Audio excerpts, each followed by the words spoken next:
Have you ever wished to be someone who is unshakable? Someone who doesn't care about criticism, rejection, loss, or betrayal?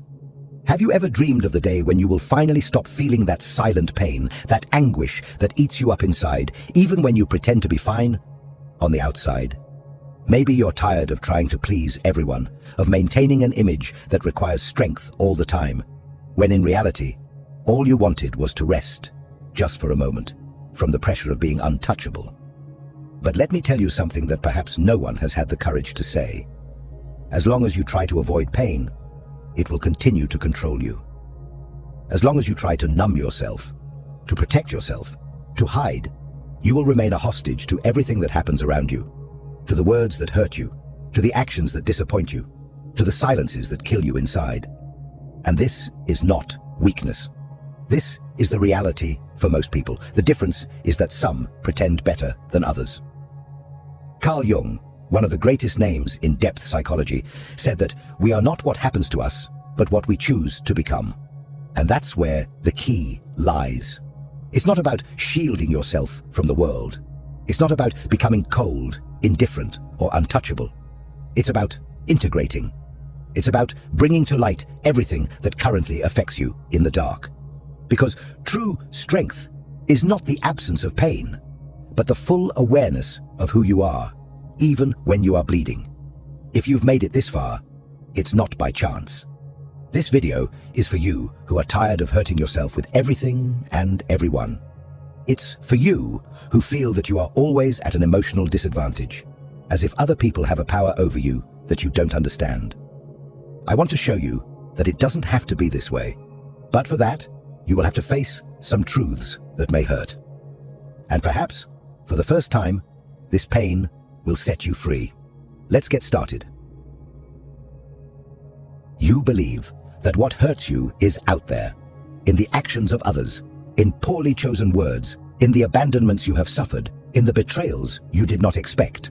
But the truth is brutal. None of this really has the power to hurt you, unless there is already an open wound inside you. What hurts you is not what others do to you. It is what these experiences activate within you. It is the story you tell yourself about it. It is the old trauma that has never been addressed. It is the emptiness you disguise with strength, with pride, with that desperate need to seem well-adjusted. Jung shows us that the pain we feel in the face of the external world is merely a reflection of what has not yet been integrated into our internal world. That is why some people can go through devastating situations and still maintain clarity, while others crumble in the face of a simple comment. It is not about what happens, it is about where it hits you. And here comes an uncomfortable truth. You still suffer so much because on some level, you believe you can control how the world should treat you. You are still trying to be good enough, smart enough, strong enough, understanding enough, as if that guarantees that no one will hurt you. But control is an illusion, and as long as you cling to it, you live in constant tension, trying to predict the unpredictable, trying to avoid the inevitable.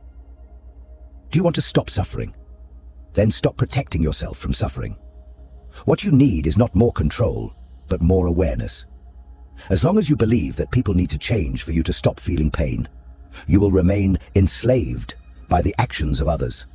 Your freedom begins the moment you understand that everything that comes from outside only has power if it finds an echo within you.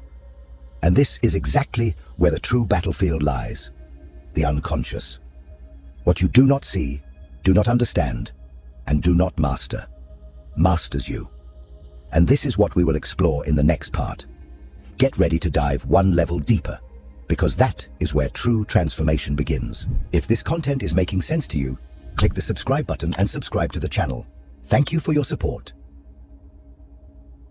The biggest lie you've been told is that you are in control of your life. Wake up, because you're not. At least, not as long as you continue living on autopilot, reacting without knowing why, feeling without understanding where it comes from, making decisions that you later sabotage. Carl Jung made this clear when he said, "Until you make the unconscious conscious, it will direct your life, and you will call it fate." And that is exactly what is happening to you right now. The pain you feel, the anger that explodes out of nowhere, the sadness that invades you without explanation. None of this is random. They are messages coming from parts of you that have been forgotten, ignored, repressed. Jung referred to this dark territory as the unconscious. And it is not just a cloud of vague thoughts. It is an active force, an entire system of memories, traumas, desires, and fears that you do not want to face, but that continue to decide what you feel and how you act. You wonder why certain words destroy you while other people don't care. Because those words touch sensitive points within you that are still alive. And if they are alive, it is because you have never confronted them. You have only pushed them under the psychological rug, and now you keep tripping over them. Jung said, "We cannot change anything until we accept it. Condemnation does not liberate, it oppresses." And what have you been doing? Judging yourself, repressing yourself, silencing yourself, as if that would solve anything. The truth is that the unconscious does not disappear just because you ignore it. It only finds more dangerous ways to manifest. In toxic relationships that you repeat, in patterns of self-sabotage that you cannot break, in anxieties and fears that arise when everything seems to be going well. This is not bad luck. It is your unconscious trying to wake you up, but you insist on sleeping. Do you want to be someone who is no longer hurt? Then stop running away from what is inside you. Because as long as you do not know your unconscious, you will be a puppet of your emotions. And the more you try to protect yourself from external pain, the more vulnerable you become to internal pain. But there is a way out, and it is not in defending yourself, it is in integrating yourself. Because becoming untouchable is not an act of resistance, it is an act of deep knowledge. This is what we will see next. What does it truly mean to be someone who is unshaken? And why does this strength not come from armor, but from acceptance? Let's continue. Most people believe that the only way to avoid getting hurt is by closing themselves off. They build walls, create masks, develop emotional armor, and pretend that nothing affects them. They say, "I don't care anymore, I couldn't care less, nothing gets to me." But inside, they continue to bleed. They keep corroding. Because the problem was never about feeling. The problem is not knowing what you are feeling and why. And this only happens to those who do not yet know themselves. Jung was precise when he stated, "Know all the theories, master all the techniques, but when touching a human soul, be just another human soul." And that human soul you insist on hiding behind a strong, invulnerable, controlled character. It is screaming to be seen. Becoming emotionally strong has nothing to do with being cold. It has nothing to do with ignoring pain, avoiding conflict, or pretending not to care. It has to do with integrating, with accepting, with bringing to light everything you have buried in the dark. You do not become untouchable by creating a barrier between yourself and the world. You become untouchable when you realize that no one can touch what has already been embraced within you. When you integrate your shadows, your fears, your flaws, your insecurities, you stop reacting to everything. You observe, you choose. You are no longer an emotional puppet, and that is true freedom. Jung called this individuation, the process of becoming who you really are. Not what others expect of you, not what you thought you should be to be accepted, but what emerges from within, from the meeting of light and shadow, between ego and unconscious. Individuation is not a process of perfection, Jung said, but of integration. You do not need to become a better person. You just need to become whole. And here is the secret that no one told you. The more you run from pain, the more it chases you.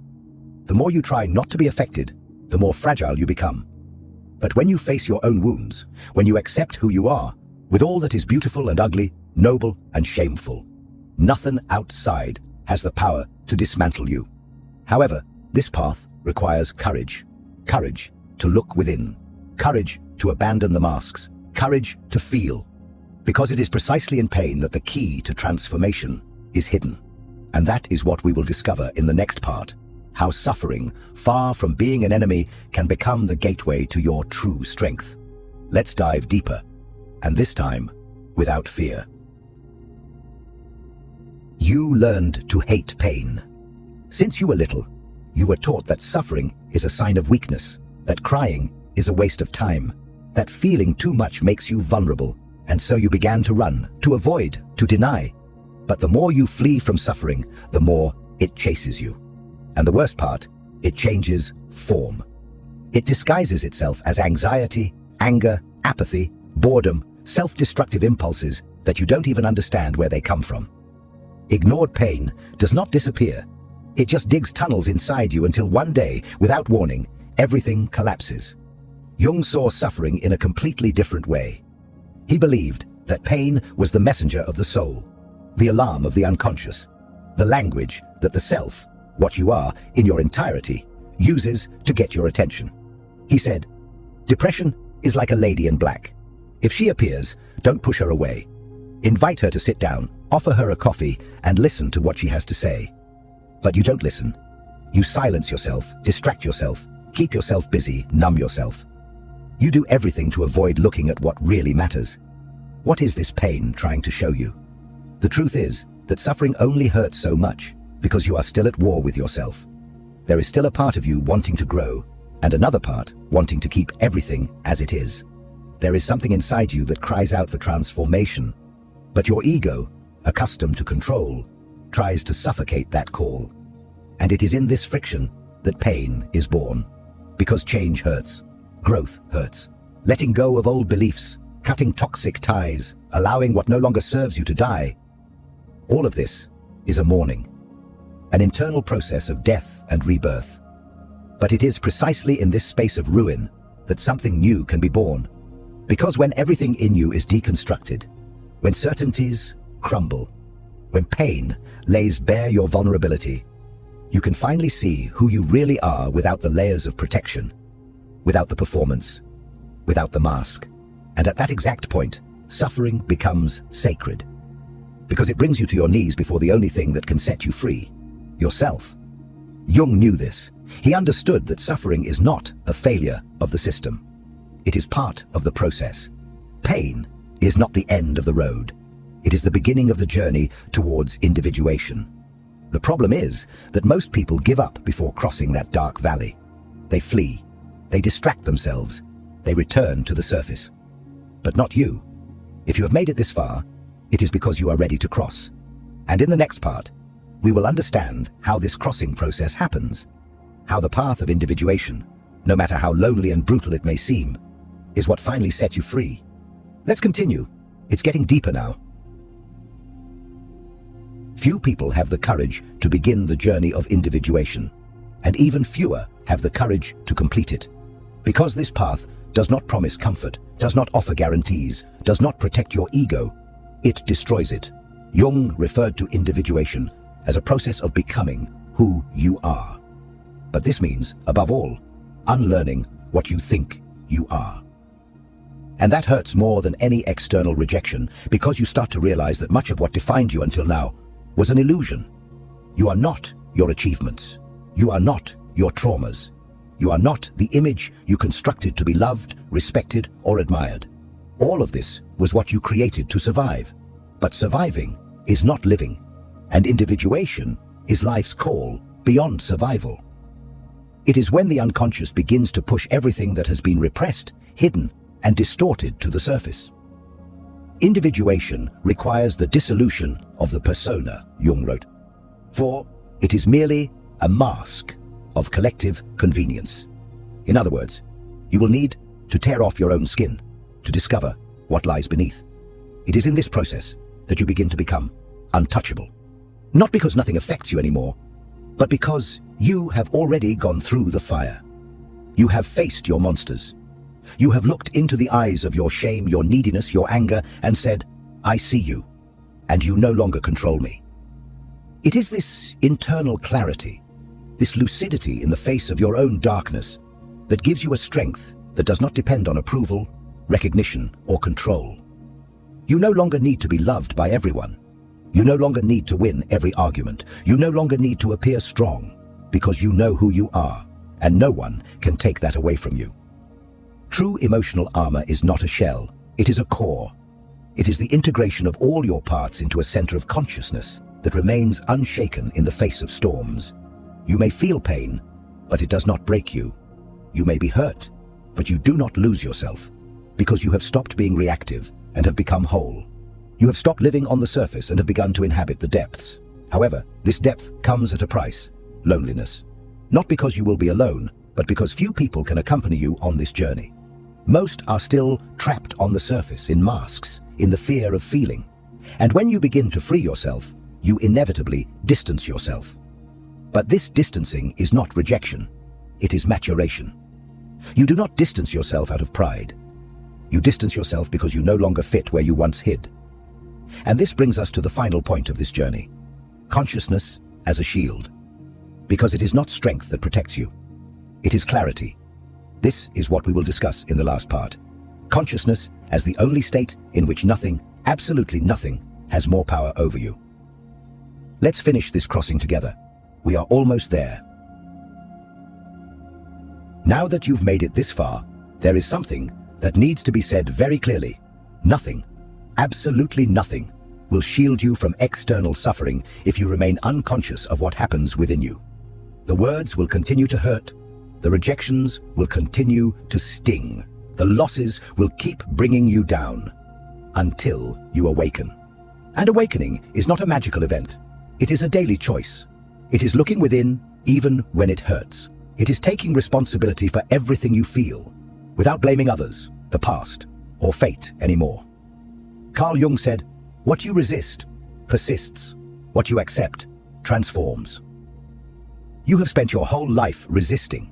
The fear of not being enough, the emptiness of rejection, the pain of loneliness, the anguish of not feeling seen. But what did you do with that? You hid. You silenced yourself. You tried to control everything. You tried to be perfect. You tried to be strong. And all of this has brought you here, exhausted, tired of fighting against the world and against yourself. But now you know. True emotional immunity is not hardness. It is clarity. It is not about creating armor. It is about expanding your awareness. Because when you understand your triggers, your patterns, your wounds, the actions of others lose the power to destroy you. You still feel, but you don't drown. You still suffer, but you don't lose yourself. And that changes everything. What shields you is not protecting yourself from life. It is diving into it deeply. Those who live on the surface get hurt by any wave. Those who dive know that there is silence, stability, and power down below. And that is where you're headed. And when you start to live from that place of integration, presence, acceptance, the world may try to knock you down, but it no longer finds where to hit you. If this video touched you in some way, if something within you has awakened, write here in the comments, "I choose awareness." Let's start a movement of people who no longer want to survive by pretending to be strong, but to live with truth. And don't forget, the next video is also part of this journey. It's important. You need to keep going. Real transformation only begins when you don't stop at the first step. See you there.